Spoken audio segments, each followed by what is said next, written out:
नमस्कार, कैसे हैं आप लोग। ऑस्ट्रेलिया ने शानदार ढंग से एसेज को, जो ये 5 मैचों की एसेज थी टेस्ट सीरीज, उसे तीसरे टेस्ट मैच में जीत दर्ज करके अपने नाम कर लिया और इंग्लैंड को दिखाया कि इंग्लैंड भी अपने घर में ही शेर है। वो बाहर उनका परफॉर्मेंस एक एवरेज टीम की ही तरह रहती है। और जिस तरह से उनके इंग्लैंड के बैटिंग बॉलिंग स्ट्रगल कर रही थी, वो क्वेश्चन मार्क की तरह हो गया है कि आखिर क्या मतलब। जो रूट एक इस बार आईसीसी के टॉप बैट्समैन की लिस्ट में भी शामिल हैं, वो भी स्ट्रगल कर रहे हैं। और यहाँ तक कि अब तो जो रूट से टेस्ट से कैप्टेंसी भी छीनने का बात चल रहा है और अफवाह चल रही है कि वो उनसे कैप्टेंसी छीन लिया जाए, उनसे बल्लेबाजी नहीं हो रहा है, वो कुछ ज़्यादा ही कैप्टेंसी का उन पर बोझ आ गया है। अगर वो परफॉर्म कर रहे हैं तो बाकी बॉलर या बल्लेबाज परफॉर्म ही नहीं कर रहे हैं। और इसी कमजोरी का फ़ायदा उठाते हुए ऑस्ट्रेलिया ने शानदार ढंग से परफॉर्मेंस भी किया और दिखाया कि आखिर वो क्यों विनिंग टीम है और चैंपियन टीम कही जाती है। और कहीं भी इस तीन जो टेस्ट हुए, ऑस्ट्रेलिया ने इंग्लैंड को कमबैक करने का मौका ही नहीं दिया। चलिए बात करते हैं मैच के बारे में। जब तीसरा टेस्ट जब हुआ तो वो डिसाइडिंग था, क्योंकि 5 मैचों के टेस्ट सीरीज में आपको तीसरे मैच में आपको कमबैक करना ही है अगर अपोजिट टीम है तो। लेकिन ऑस्ट्रेलिया ने इंग्लैंड को कमबैक करने भी नहीं दिया। जब इंग्लैंड बैटिंग करने के लिए आई तो इंग्लैंड की पूरी टीम 185 रन पे ऑल आउट हो गई। बोलिए, 185 रन पे ऑल आउट हो गई। और उस मैच में जो रूट 50 और बैरिस्टो 37 रन ही बना पाए। यहाँ तक कि जो रूट एक महान बल्लेबाज जाने जाते हैं, जो हर मैच में ही या अल्टरनेट मैच में ही सेंचुरी मारते हैं, लेकिन वो भी स्ट्रगल कर रहे हैं।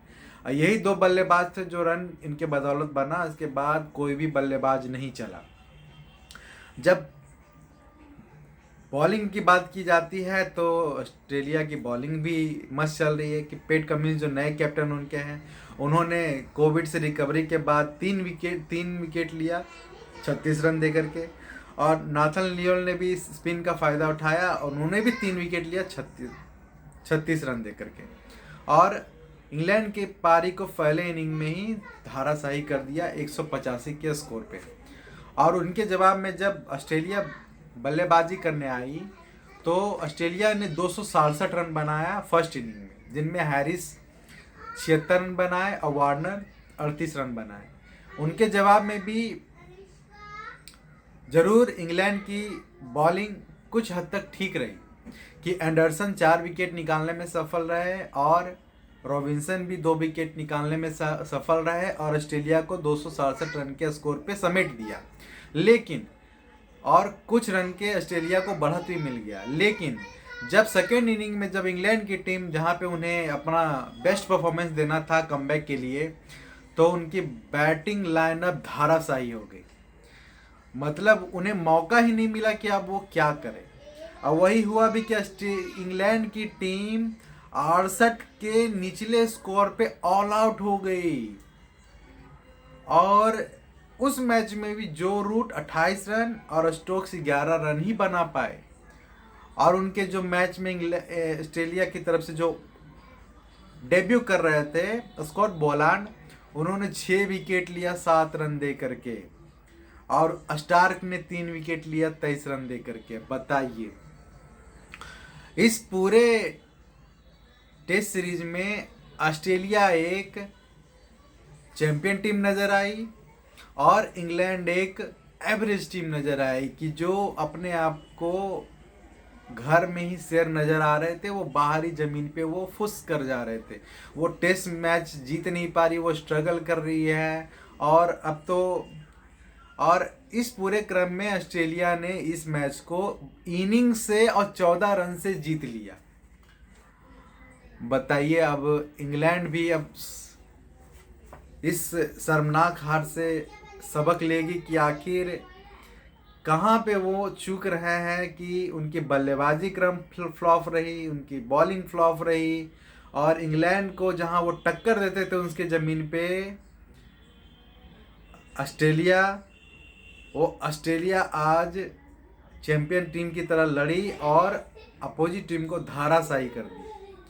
और अब तो जिस तरह से टेस्ट मैच आगे बढ़ रहा है, अब तो ऑस्ट्रेलिया ने ऐसे सीरीज को अपने नाम ही कर लिया है। अब तो 2 मैच एक औपचारिकता ही रह गई है।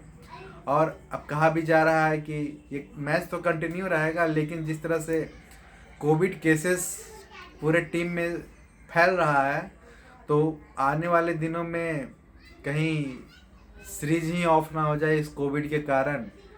और लेकिन हम तो चाहेंगे कि इस 5 मैचों की टेस्ट सीरीज कंप्लीट हो और कुछ उम्मीद इंग्लैंड की तरफ से दिखे कि हाँ वो एक मजबूत टीम है, एक एवरेज टीम नहीं है। चलिए, नए कैप्टन पेट कमिंस को नई कैप्टनसी कैसे मिली और उन्होंने उसका बखूबी फ़ायदा भी उठाया, और वो इसको आगे कंटिन्यू भी रखेंगे और इंग्लैंड अपने परफॉर्मेंस में सुधार भी करेगी। चलिए, हमारा एनालिसिस आपको कैसा लगा आप हमें ज़रूर बताएं और हमारे चैनल को लाइक सब्सक्राइब ज़रूर करें। धन्यवाद।